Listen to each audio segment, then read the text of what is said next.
Vive le port de plaisance de Gravelines. Voilà.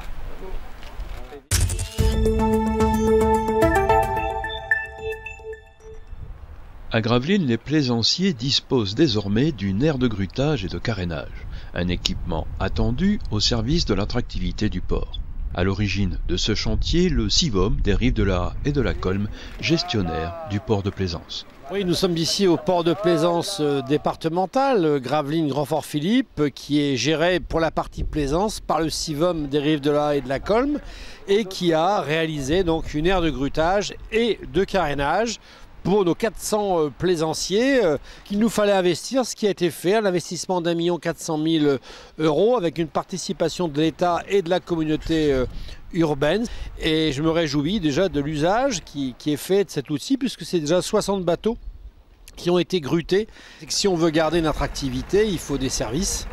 Et dans le domaine portuaire, le grutage, l'aire de carénage, c'est indispensable. Vous venez d'acheter un bateau, vous êtes de Saint-Omer, vous vous posez la question où je vais le mettre à l'eau, vous avez la solution par exemple de le venir à Gravelines.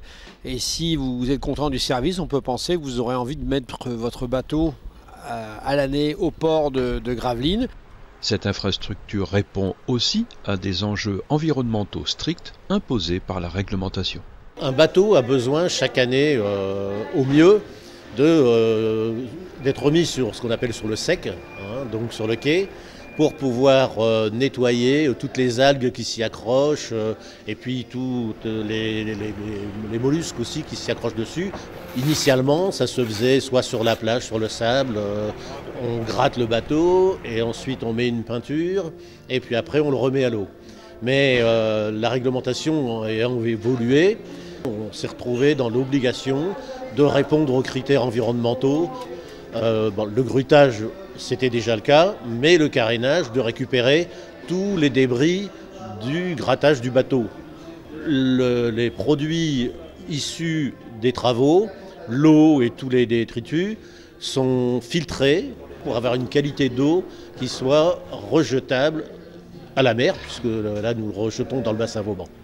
Le service est ouvert à tous, plaisanciers locaux mais aussi navigateurs de passage, avec une priorité simplicité et accessibilité. Le voilier anglais, belge ou hollandais qui a un problème technique, il sait qu'il y a une aire de grutage et de levage qui existe à Gravelines, et il va venir au port de Gravelines, il va réparer son bateau, et voilà, donc c'est quand même un élément d'attractivité indispensable si on veut avoir un port de plaisance dynamique.